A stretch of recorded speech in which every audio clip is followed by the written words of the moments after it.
لا حول ولا قوة إلا بالله العلي العظيم. أعوذ بالله السميع العليم من الشيطان اللعين الرجيم. بسم الله الرحمن الرحيم. الحمد لله رب العالمين، ثم الصلاة والسلام والتحية والإكرام على النبي الأمي المكي المدني القرشي العربي الهاشمي الأبطي التهام السيد سيدنا ونبينا وشفيع ذنوبنا وحبيب قلوبنا وطبيب نفوسنا مولانا ومقتدانا أبي القاسم محمد وآله الطيبين الطاهرين المعصومين المظلومين المنتجبين المنتخبين، واللعنة الدائمة الباقية على أعدائهم أجمعين من الآن إلى قيام يوم الدين. أما بعد، فقد قال الله تعالى في محكم كتابه المبين وفرقانه الحميد وقوله الحق. بسم الله الرحمن الرحيم. والله أخرجكم من بطون أمهاتكم لا تعلمون شيئا وجعل لكم السمع والأبصار والأفئدة لعلكم تشكرون. سامعین کرام قدر، عزیزان محترم، بزرگان مذہب و ملت،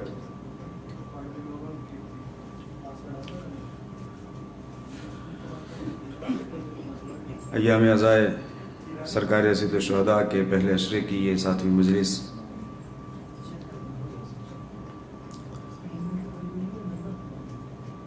جس میں میں مستقل قرآن مجید کے ایک آیہ کریمہ کو سرنامہ عنوان کے طور پر تلاوت کر رہا ہوں.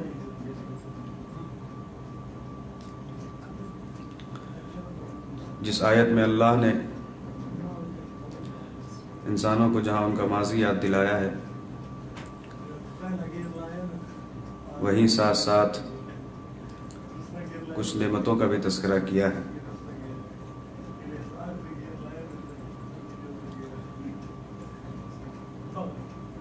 گزشتہ مجالس میں نے عرض کیا کہ اللہ نے انسانوں کو خلق کرنے کے بعد تنہا نہیں چھوڑا،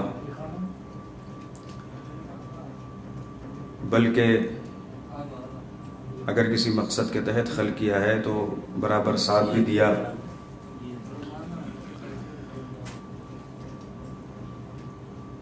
اس کی بے شمار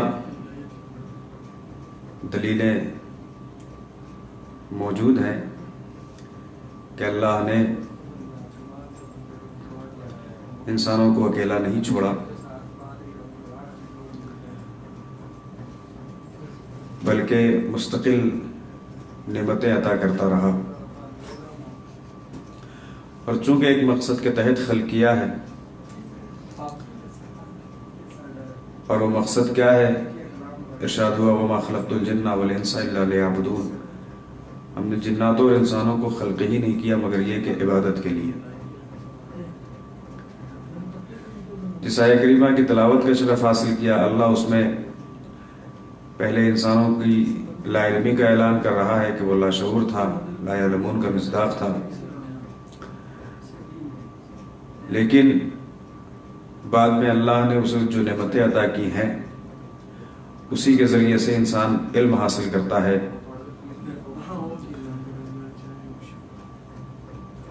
جس میں سے ایک بصارت ہے اور ایک سماعت.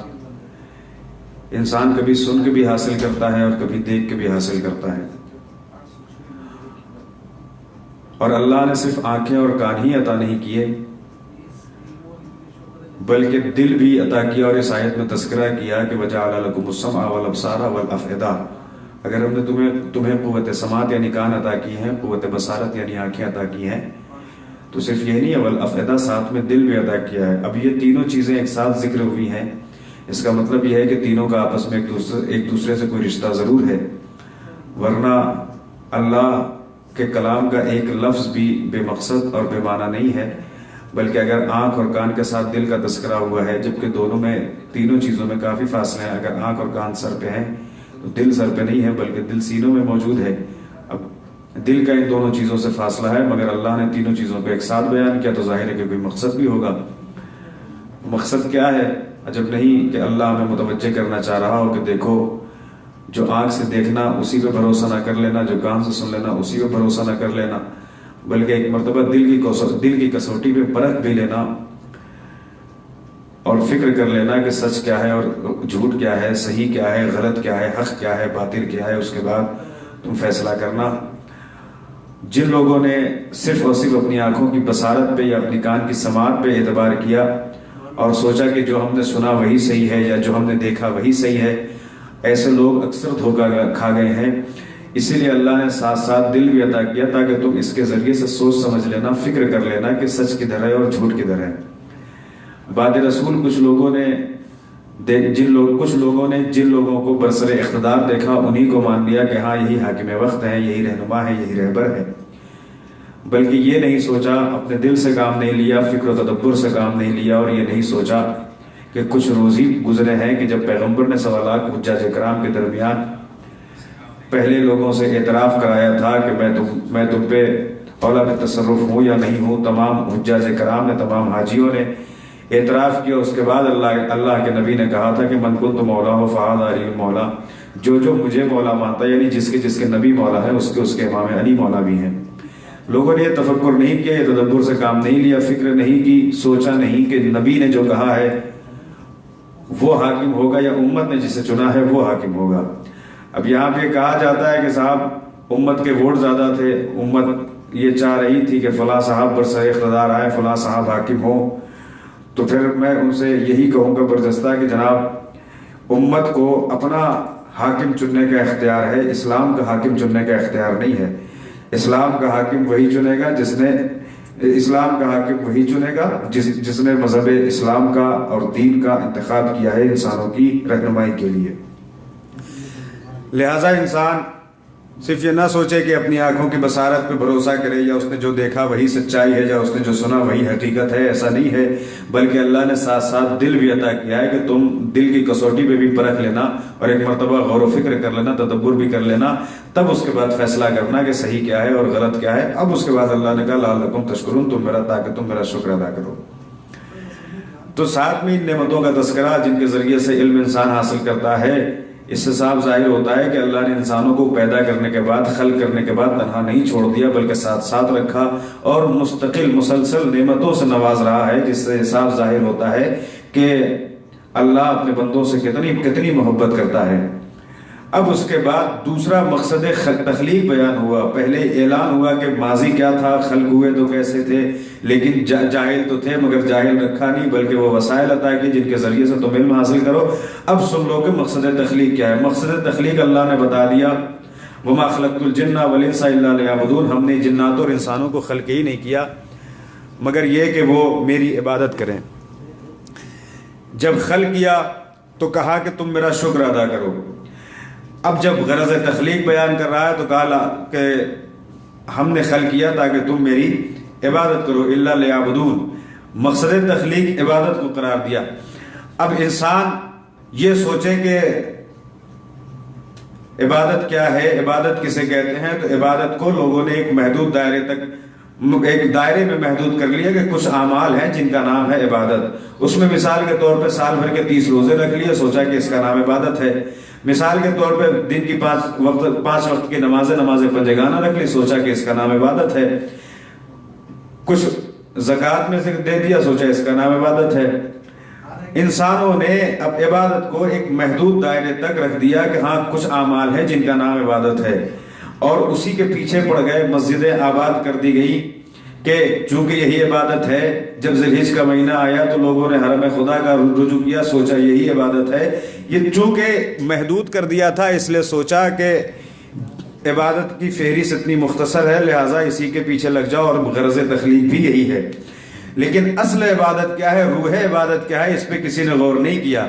ظاہر سی بات ہے جس نبی کے ذریعے سے اللہ نے اپنا پیغام پہنچایا ہے، قرآن اس لیے ہے کہ پیغمبر نے کہا ہے ورنہ اللہ سے ڈائریکٹلی کسی نے جا کے نہیں سنا، مستقیماً کسی نے جا کے نہیں سنا کہ اللہ نے کہا کہ میرے بندو یہ میری کتاب ہے، اس میں میرے فرامین لکھے ہوئے ہیں، احکام لکھے ہوئے ہیں، بلکہ پیغمبر کے سینے پہ جو وحی نہ پیغمبر کے اوپر جو وحی نازل ہوئی، پیغمبر کی زبان صداقت سے جو جملہ نکلا اسی کو وحی قرار دیا گیا۔ نبی نے کہا یہ قرآن ہے، لہٰذا اسے قرآن مانا گیا۔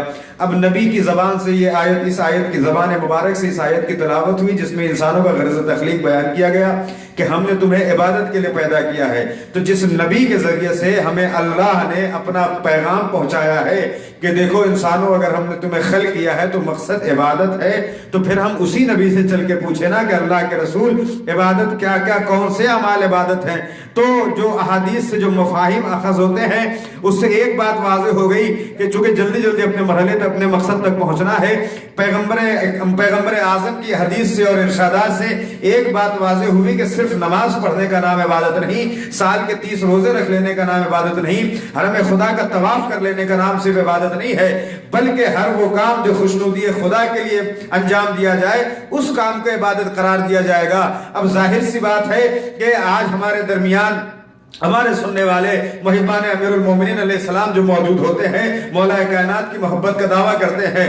ہم جب مولا کائنات کی شان پڑھتے ہیں تو مولا کائنات کی شان کیا ہے؟ دیکھیں صدر اسلام میں علماء تاریخ نے یہ تجزیہ کیا ہے کہ صدر اسلام میں اگر کسی کو پہچاننا ہو کہ اس کی ذات کیسی تھی، اس کی شخصیت کیسی تھی، تو پہلے اس کو پہچاننے کے لیے 4 چیزوں کی طرف توجہ کرنی پڑے گی، 4 مرحلوں کو دیکھنا پڑے گا۔ اگر وہ انسان ان 4 کسوٹیوں پر کھرا اترتا ہے اس کا مطلب کہ وہ اچھا ہے۔ وہ 4 چیزیں کیا ہیں؟ ایک یہ کہ خود اس کا کردار کیسا ہے، دوسری چیز یہ کہ نبی نے اس کے بارے میں کیا کہا ہے، تیسری چیز یہ کہ قرآن اس کے بارے میں کیا کہہ رہا ہے، چوتھی چیز یہ کہ خود اس کے دشمن اس کے بارے میں کیا کہہ رہے ہیں۔ یہ 4 چیزیں ہیں۔ اگر ہم صدر اسلام میں کسی کو پہچاننا چاہتے ہو، نبی کے دور کے بعد یا نبی کے دور میں ہم کسی کو پہچاننا چاہتے ہو کہ اس کی ذات اور شخصیت کیسی تھی، تو ہمیں ان 4 مرحلوں پہ اس کو پرکھنا پڑے گا۔ اب محبان امیر المومنین جو محبت مولا کائنات کا دم بھرتے ہیں، ہر دم علی علی کیا کرتے ہیں، اس امام کی شان کیا ہے، نبی نے اس کے بارے میں کیا کہا ہے۔ نبی نے کہا علی کی محبت ایمان، علی کو دیکھنا ایمان، علی کا تذکرہ ایمان، علی کا تذکرہ عبادت، علی کی محبت عبادت، علی کے بارے میں فکر کرنا عبادت، علی کو دیکھنا عبادت۔ یہ فضائل مولا کائنات کے پیغمبر نے بیان کی ہے۔ تو جب امام المتقین کا جب اٹھنا بھی عبادت، بیٹھنا بھی عبادت، چلنا بھی عبادت، دیکھنا بھی عبادت، سوچنا بھی عبادت، ان کا ذکر کرنا بھی عبادت ہے، تو پھر ان کا چاہنے والا جو ہوگا وہ بھی تو ایسا ہونا چاہیے کہ وہ جو عمل انجام دے وہ عبادت ہو جائے، وہ اٹھے تو وہ عبادت قرار پائے، محب علی بیٹھے تو عبادت قرار پائے، محب امیر المومنین سوئے تو عبادت قرار پائے۔ کیوں؟ اس لیے کہ اسی امام کی شان ہے کہ اللہ نے جب وہ اس کا اللہ کا یہ خاص نمائندہ مولا کائنات جب بستر رسالت پہ آرام فرما ہے شب ہجرت، قرآن جھوم جھوم کے قصیدے پڑھ رہا ہے، آواز آئی من الناس من یشری نفسہ ابتغاء مرضات اللہ واللہ رؤوف بالعباد، قرآن قصیدے پڑھ رہا ہے شان امیر المومنین میں۔ تو جب علی کی شان یہ ہے کہ علی کو دیکھنا عبادت، علی کے بارے میں فکر کرنا عبادت، علی کا ذکر کرنا عبادت، علی سے محبت کرنا عبادت، یہ روح عبادت ہے نا، یہ جان عبادت ہے۔ علی کی شان یہی ہے، ذکر عبادت، فکر عبادت، زیارت عبادت، علی کا ذکر کرنا عبادت، یہ ساری چیزیں عبادت ہیں۔ تو جو محب امیر المومنین ہوگا اس کا بھی اٹھنا بیٹھنا چلنا پھرنا سونا کھانا پینا ہر چیز عبادت ہونی چاہیے۔ تو پھر وہ کس صورت میں ہوگی؟ اس کا ایک ہی راستہ ہے۔ وہ راستہ کیا ہے؟ انسان خود بخود اپنے اعمال کو عمل امیر المومنین سے ملا لے، تو جب اس کے دل میں علی کی محبت کاملاً جاگزین ہو جائے گی تو وہ اب مکمل طور پہ سیرت امیر المومنین پہ عمل کرے گا، اور جب وہ واقعی طور پہ عاشق امیر المومنین ہو عبادت ہو جائے گا، بیٹھنا بھی عبادت ہو جائے گا، لوگوں سے ملنا بھی عبادت ہو جائے گا، صلہ رحمی بھی عبادت قرار پائے گی۔ اگر وہ کسی سے محبت کرے گا وہ بھی عبادت کے زمرے میں آئے گا، اگر وہ کسی پہ لعنت کرے گا تو وہ بھی عبادت کے زمرے میں آئے گا۔ یہ شان امیر المومنین، محبان امیر المومنین کی شان کیا ہونی چاہیے؟ جیسے علی علیہ السلام کا ذکر عبادت ہے، مولا کائنات کی پوری زندگی دار عبادت کے درمیان ہے۔ یہ رسول نے ان کے بارے میں کہا تھا۔ قرآن تو قصیدے پڑھ رہا ہے مولا کائنات کا۔ اب تیسری چیز، خود مولا علی کا کردار کیسا ہے؟ 4 مرحلے ہیں کہ اگر صدر اسلام میں کسی کو پہچاننا ہو تو اسے 4 کسوٹیوں پہ پرکھا جائے. قرآن اس کے بارے میں کیا کہہ رہا ہے, پیغمبر اس کے بارے میں کیا کہہ رہے ہیں, خود ان کا کردار کیسا اور ان کے دشمن ان کے بارے میں کیا کہہ رہے ہیں. قرآن ان کے بارے میں کیا کہہ رہا ہے, قرآن قصیدے پڑھ رہا ہے, ہر عمل کی عکاسی کی ہے قرآن نے. مولا کائنات کا کوئی عمل ایسا نہیں ہے جو قرآن نے بیان نہ کیا ہو. یہ الگ بات ہے کہ دنیا نے بہت چھپانے کی کوشش کی ہے, لیکن حقیقت کبھی چھپانے سے چھپتی نہیں ہے. اس کی بہت ساری مثالیں میں گزشتہ مجالس میں پیش کر چکا ہوں. پیغمبر نے کہا علی کی محبت بھی عبادت ہے. ایک شخص راستے سے گزر رہا تھا, پیغمبر اسلام نے اس کی طرف دیکھا اور دیکھنے کے بعد کہا کہ آج اس نے جو عمل انجام دیا ہے, اگر اس کو اللہ خلق خدا میں, مخلوقات میں تقسیم کر دے تو کوئی انسان جہنم میں نہیں جائے گا.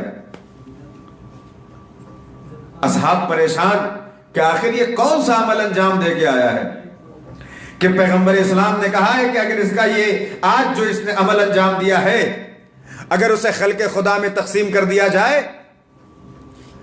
تو پھر مخلوق خدا میں کوئی بھی جہنم میں نہیں جا پائے گا.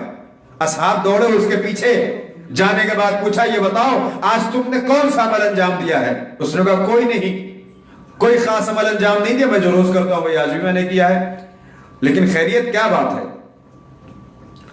کہا نہیں, پیغمبر اسلام نے تمہارے بارے میں یہ فرمایا ہے کہ آج تم نے ایک ایسا عمل انجام دیا ہے کہ اگر اس عمل کا ثواب تمام مخلوقات میں تقسیم کر دیا جائے تو پھر مخلوق خدا میں کوئی بھی جہنم میں نہیں جا پائے گا, سب جنتی ہو جائیں گے. اس نے کہا تعجب ہے, میں نے ایسا کوئی عمل ہی انجام نہیں دیا, لیکن اگر اللہ کے رسول نے کہا تو سچ ہوگا. اصحاب نے زیادہ استفسار کیا کہ بتاؤ نہیں, کوئی تو عمل ہوگا, کچھ تو انوکھا ہوا ہوگا, کچھ تو الگ تم نے کیا ہوگا, لیکن تم کہہ رہے ہو کہ سب ایک جیسا روز جو کرتا ہوں وہی آج کیا ہے. لیکن اگر نبی نے کہا تو کچھ تو الگ تم نے کیا ہوگا. کہا ہاں ایک عمل میں نے کیا, لیکن میں نہیں سمجھتا کہ اس کی فضیلت اتنی زیادہ ہوگی.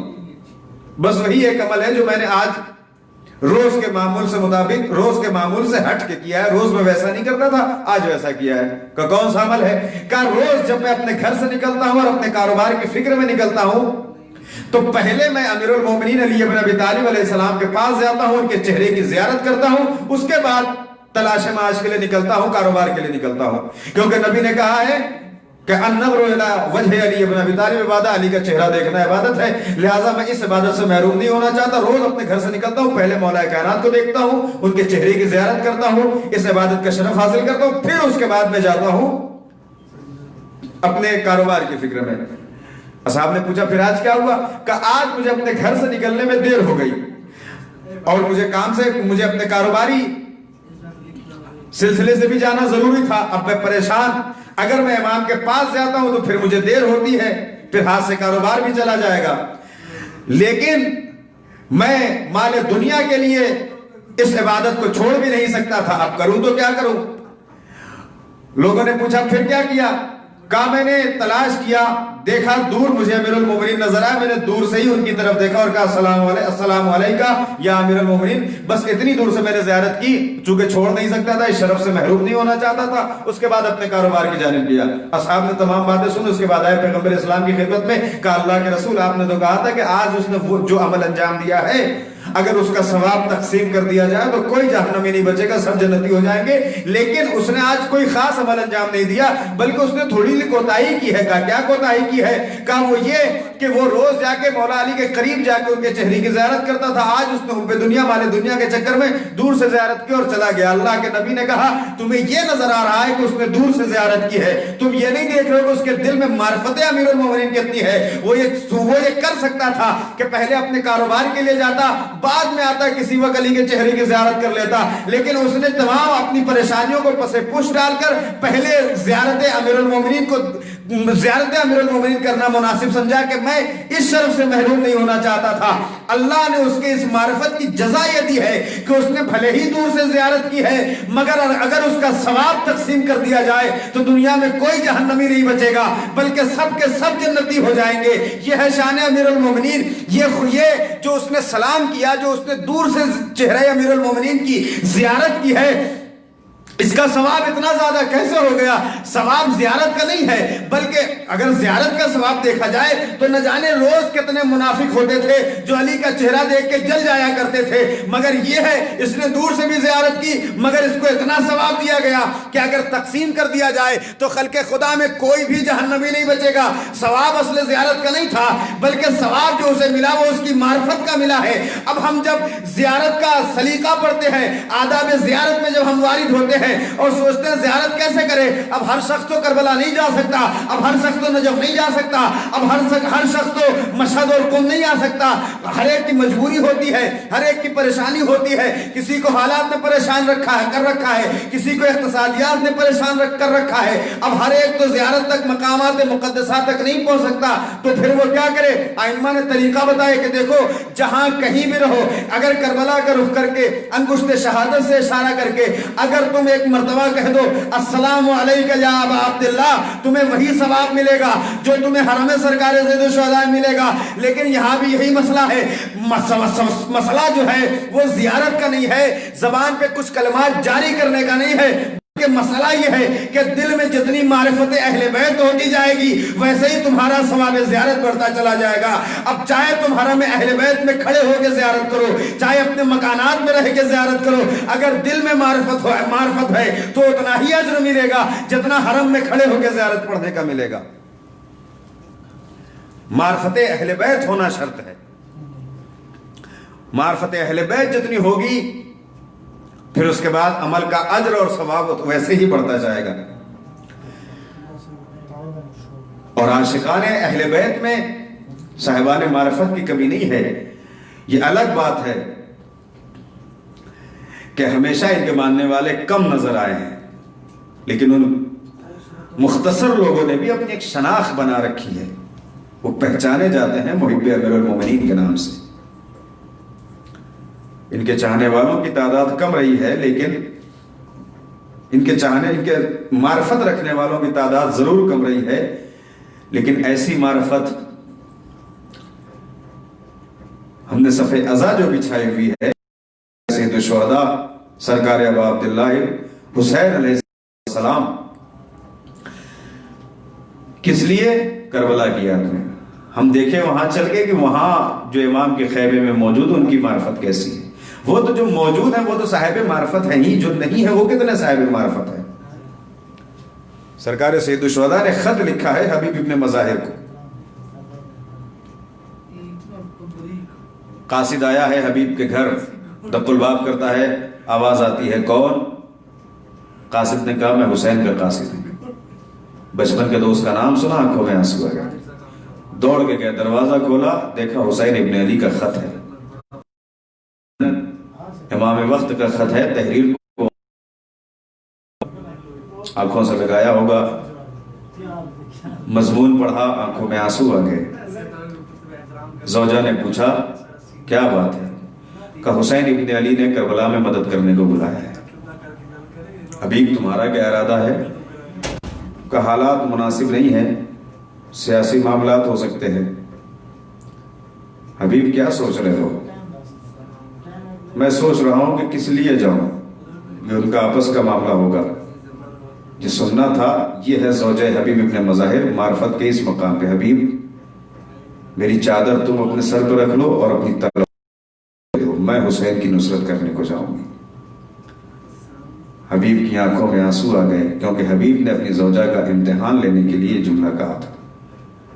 حالات اتنے بدل گئے تھے کہ شوہر کو اپنی زوجہ پہ بھی بھروسہ نہیں تھا کہ پتہ نہیں اگر میں نے عشق حسین کا اظہار کیا تو نہ جانے کیا کچھ ہو جائے۔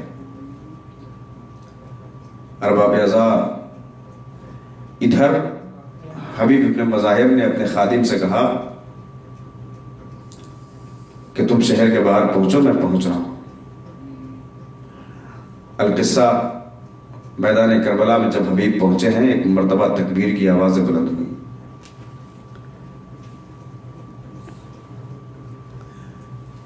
شہزادیہ زینب علیہ مقام سلام اللہ علیہا نے جناب فضہ سے استفسار کیا، فضہ خیریت تو ہے؟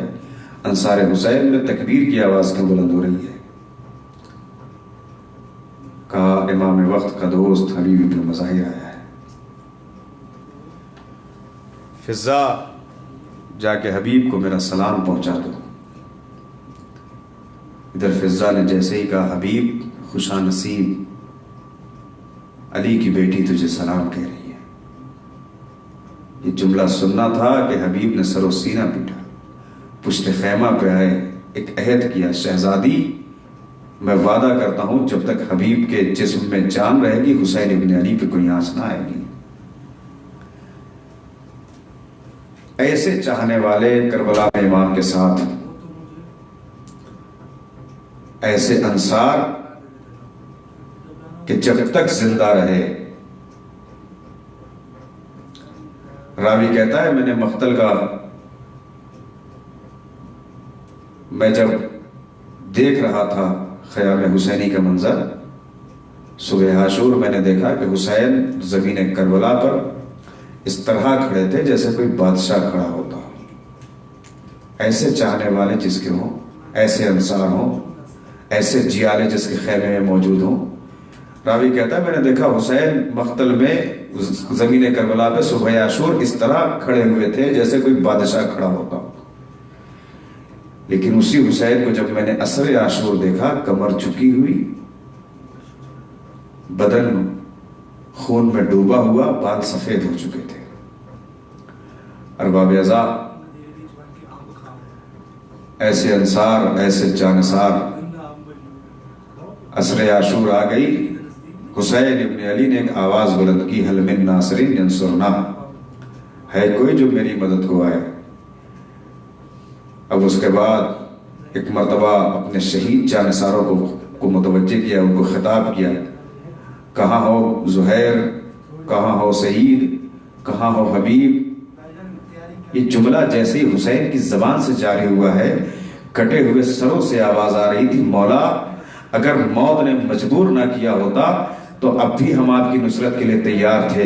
اور ایسے جانصار تھے جن کا یہ جملہ تھا کہ اگر ہمیں 70 مرتبہ بھی ذبح کر دیا جائے اور ہر مرتبہ ذبح کرنے کے بعد ایک نئی زندگی عطا کی جائے, پھر بھی ہم حسین ابن علی پہ اپنے آپ کو قربان کر دیں گے. ارباب اعضاء, امام نے آواز استغاثہ بلند کی ہے, اور وہیں ایسے ایسے چاہنے والوں کو امام نے آنسو بہایا ہے. کربلا کے مقتل میں یاد کیا ان کے شہید ہونے کے بعد. وہی عصر عاشور ہے. امام کبھی اپنے جانصاروں کے خیمے میں جاتے ہیں, کبھی جناب عباس کے خیمے میں جاتے ہیں, کبھی اپنے انصار کے خیمے میں جاتے ہیں, اور جانے کے بعد کبھی انصار کے خیمے میں جا کے کہتے ہیں میرے جانصاروں, ارے جب تک تم زندہ تھے حسین کے دل کو بڑی راحت تھی, حسین بہت مطمئن تھے. ارباب اعضاء, راوی کہتا ہے میں نے دیکھا کہ ایک مرتبہ حسین سرکار باب الحوائج کے خیمے میں جاتے ہیں اور جانے کے بعد زمین پہ بیٹھ جاتے ہیں. وہ سوچتا ہے کہ آخر حسین زمین پہ کیوں بیٹھ گئے ہیں. اس نے جا کے دیکھا تو کیا دیکھا کہ حسین عباس سرکار باب الحوائج کے خیمے میں زمین پہ بیٹھنے کے بعد ایک مرتبہ زمین پہ آہستہ آہستہ ہاتھ رکھ رہے ہیں. راوی نے سوچا کہ آخر حسین ابن علی ایک ایسا عمل انجام دے رہے ہیں, ایسا لگ رہا ہے کہ کوئی سویا ہوا ہے. حسین آہستہ سے تھپکیاں دے کے اسے جگا رہے ہیں. اور یہ خیمہ کس کا تھا؟ یہ سرکار باب الحوائج حضرت ابو الفضل عباس کا خیمہ تھا. ارباب اعضاء, ادھر حسین زمین پہ ہاتھ رکھ رہے ہیں. عجب نہیں کہ حسین زبان بے زبانی میں کہہ رہا ہے میرے باوفا بھیا, ارے جب تک تم زندہ تھے حسین کو بڑی ڈھارس تھی, ارے کہاں جا کے سو گئے, ارے ترائی کی ٹھنڈک تمہیں مل گئی. آؤ حسین کی مظلومی دیکھو, آؤ حسین کی غربت دیکھو. صبح عاشور تھی, جانصار موجود تھے, انصار موجود تھے, قاسم و اکبر بھی زندہ تھے, لیکن یہ عصر عاشور ہے اور یہ حسین کی غربت ہے. اب حسین تنے تنہا کربلا کے میدان میں موجود ہیں. ایک آواز بلند کرتے ہیں, یا غیاث المستغیثین لا معبود سواک, سیعلم الذین ظلموا ای منقلب ینقلبون, انا للہ و انا الیہ راجعون.